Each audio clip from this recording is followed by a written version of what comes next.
Guys, अगर आपको मुझसे कोई भी क्वेश्चन पूछना हो या कोई भी क्वेरी हो तो आप मुझे इंस्टाग्राम पे मैसेज करके पूछ सकते हैं। ये है मेरी आईडी कॉमर्स लेक्चर्स। ठीक है, कॉमर्स लेक्चर्स है हमने। हाँ, आज करेंगे हम class 11 micro economics and chapter start कर रहे हैं डिमांड। एंड गाइज, अगर आपको ये नोट्स चाहिए डिस्क्रिप्शन में लिंक मिल जाएगा, वहाँ से आप नोट्स डाउनलोड कर सकते हैं। तो देखो, सबसे पहले क्या है इसमें topic, meaning of demand. Demand क्या चीज़ होती है? Demand is a quantity of a commodity that a consumer is willing and able to purchase at the prevailing price during a given period of time. So break कर करके हम इस definition को सीखेंगे। Demand क्या चीज़ है? क्वांटिटी ऑफ कमोडिटी, यानी कोई भी कमोडिटी, कोई भी गुड, उसकी कितनी क्वांटिटी एक कंज्यूमर खरीदने का विलिंग है या इच्छुक है, खरीदना चाहता है, एंड एबल टू परचेज, और साथ में खरीद भी सकता है, यानी उसके पास पैसे हैं उस चीज़ को खरीदने के। अब जैसे कि आप हो, आपको एक पिज़्ज़ा खाने का बहुत मन है, तो आपका यहाँ हो गया कि विलिंग हो आप पिज़्ज़ा खाने के, और पिज़्ज़ा 100 रुपये का है, तो आपके पास 100 रुपये अगर हैं तो आप एबल टू परचेज भी हो गए, यानी आप खरीद सकते हो, खरीदने के योग्य हो, आपके पास पैसे हैं। एट प्रिवेलिंग प्राइस का मतलब है मार्केट में जो रेट चल रहा है, जैसे कि 100 रुपये का अगर कोई पिज़्ज़ा मार्केट में चल रहा है, आपके पास 100 रुपये हैं, आप उसे खरीद सकते हो, तो ये हो गई आपकी डिमांड। एक पर्टिकुलर टाइम पीरियड के लिए डिमांड देखी जाती है, जैसे 1 साल के लिए, 6 महीने के लिए। ठीक है, अब डिमांड कितने टाइप्स की होती है? यहाँ 2 टाइप्स की है, एक इंडिविजुअल डिमांड और एक मार्केट डिमांड। नाम से ही समझ आ रहा होगा इंडिविजुअल क्या कहना चाह रहा है, यानी किसी पर्टिकुलर एक इंसान की डिमांड की बात हो रही है। So it refers to the quantity of a commodity. Same वही चीज़ लिखी है कि कोई भी कॉमोडिटी, कोई भी गुड, एक कंज्यूमर उसे कितनी क्वांटिटी में चाहता है, 1 पिज़्ज़ा खाना चाहता है, 2 पिज़्ज़ा खाना चाहता है, 3 पिज़्ज़ा खाना चाहता है, ऐसे कितनी क्वांटिटी में वो चाहता है, और उसको खरीदने के विलिंग भी है, यानी उसके अंदर से इच्छा है कि ये चीज़ मुझे खरीदनी है, मेरा मन है, और साथ में वो एबल टू परचेज भी है, यानी उसके पास उस चीज़ को खरीदने के पैसे भी हैं।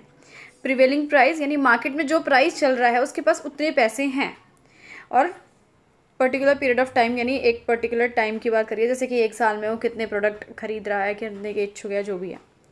मार्केट डिमांड क्या हो गई? अब यहाँ पे इसका बिल्कुल उल्टा हो गया। इंडिविजुअल में हमने सिर्फ एक कंज्यूमर लिया था, मार्केट डिमांड में जितने भी कंज्यूमर्स हैं उन सबकी बात हो रही है। सो इसका क्या मतलब हो गया? क्वांटिटी ऑफ ए कमोडिटी, यानी कितनी क्वांटिटी जो कंज्यूमर्स हैं पूरी मार्केट में, पूरे मतलब अपने जितने भी कंज्यूमर्स हैं वो सभी लोग कितने हमारा जो प्रोडक्ट है वो ख़रीदने के इच्छुक हैं, और साथ में एबल टू परचेज भी हैं, यानी उनके पास उस चीज़ को ख़रीदने के पैसे भी हैं पर्टिकुलर टाइम में, और जो रेट चल रहा है अपना, जो भी प्रोडक्ट का प्राइस चल रहा है, अगर एप्पल की बात हो रही है तो जैसे 100 रुपये किलो रेट चल रहा है, तो सब लोग ऐसे कितने हैं, ऐसे कितने कंज्यूमर्स हैं, कितनी क्वांटिटी वो लोग जो है ख़रीदना चाह रहे हैं, और ख़रीदने के पैसे भी हैं उनके पास, वो होगी मार्केट डिमांड।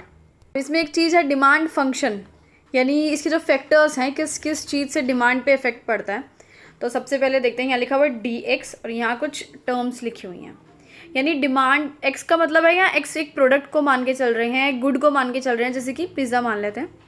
सो किस चीज़ से फ़र्क पड़ता है? सबसे पहला है टर्म अपना PX, यानी प्राइस ऑफ गुड एक्स। जैसे कि पिज़्ज़ा की अगर बात करें तो पिज़्ज़ा का प्राइस बिल्कुल इफ़ेक्ट करेगा कि उसकी डिमांड कितनी होगी। जाहिर सी बात है यार, पिज़्ज़ा आपका खाने का मन है, हमेशा 100 रुपये का आता था, लेकिन अभी 1000 रुपये का एक पिज़्ज़ा आने लग गया, बहुत महंगा हो गया पिज़्ज़ा, तो डिमांड पे फ़र्क पड़ेगा ना। आप सोचो कि छोड़ना यार, पिज़्ज़ा बर्गर क्या फ़र्क है, बाहर का ही तो खाना है, बर्गर खा लेते हैं। चलो, दूसरी चीज़ है PY मतलब किसका प्राइस है? Price of good Y. अब गुड वाई क्या है? यानी उसका जो सब्सटीट्यूट गुड्स है, जैसे कि आप डेली नाश्ते में ब्रेड खाते हो, आपको या तो जैम चाहिए ब्रेड के ऊपर, या बटर चाहिए, कोई एक चीज़ चाहिए। अब बटर बहुत महंगा हो गया, सपोज़ जहाँ आप एक टिक्की 100 रुपये की खरीदते थे, वहाँ वो टिक्की 500 रुपये की हो गई है। आप कहोगे अरे शिट यार, इतनी महंगी हो गई, मेरा तो घर का बजट हिल जाएगा, अब क्या करूँ? जैम ही खा लेता हूँ, जैम सस्ती है, 100-110 में आ जाती है ना। तो गुड वाई का प्राइस, यानी जो हमारा सब्स्टिट्यूट गुड है उसके प्राइस से भी फ़र्क पड़ता है कि भाई अपनी जो है डिमांड कम है या ज़्यादा हो रही है। ठीक है, जैसे कि ब्रेड, जैसे कि हमने ये एग्जांपल ले लिया बटर और जैम, या फिर कॉफ़ी और टी हो गया। बोलते हैं ना कि अगर कोई इंसान कॉफ़ी पिए जा रहा है, ठीक है, कॉफ़ी तो महंगी है लेकिन चाय बहुत सस्ती है, तो सोचेंगे अरे चाय पी लेते हैं, कुछ गरम गरम ही तो पीना है, चलो नेक्स्ट है इनकम ऑफ कंज्यूमर। जाहिर सी बात है, इनकम अगर आपकी ज़्यादा होगी तो आप ज़्यादा डिमांड करेंगे, कम होगी तो कम डिमांड करेंगे। नेक्स्ट है टेस्ट एंड प्रेफरेंसेस। अब कंज्यूमर का क्या टेस्ट है, क्या वो प्रेफर कर रहा है, उस चीज़ पे भी फ़र्क पड़ता है। जैसे कि अगर आजकल की जनरेशन की बात करें तो वो पिज़्ज़ा, बर्गर, चाइनीज़ फूड ये सब चीज़ें ज़्यादा पसंद करती है, तो इनकी ज़्यादा डिमांड है ना। आगे देखते हैं। नेक्स्ट है expectation of change in future. हमें अगर लगता है कि फ्यूचर में प्राइस चेंज हो जाएगा तो उससे भी फ़र्क पड़ेगा। जैसे कि न्यूज़ में आया गोल्ड के रेट बढ़ने वाले हैं, सारी औरतें भागेंगी भाई दुकानों में, गोल्ड महंगा होने वाला है, पहले ही ख़रीद लेते हैं, तो डिमांड बढ़ गई, है ना। हमें सिर्फ ये लग रहा था, सिर्फ महसूस ही हो रहा था कि कहीं प्राइस तो ना बढ़ जाए, सही में तो नहीं है, ये सच तो नहीं है न्यूज़, लोगों ने ख़रीदना शुरू कर दिया गोल्ड। चलो अब बात आती है, इंडिविजुअल डिमांड तो हो गई, अब मार्केट डिमांड को क्या क्या चीज़ें इफेक्ट करती हैं। तो ये देखो PX, PY, YTE ये तो सारे सेम है, देखो हमने जो यहाँ पे पढ़े हैं बिल्कुल सेम है। नेक्स्ट नई चीज़ है P0, क्या है, पॉपुलेशन। किसी देश की पॉपुलेशन बहुत ही ज़्यादा है तो ज़्यादा डिमांड होगी, क्योंकि जब ज़्यादा लोग हैं तो ज़्यादा कंजप्शन करेंगे ना वो, है ना, ज़्यादा खाएंगे, ज़्यादा कपड़े पहनेंगे। नेक्स्ट है सीज़न एंड डिस्ट्रीब्यूशन।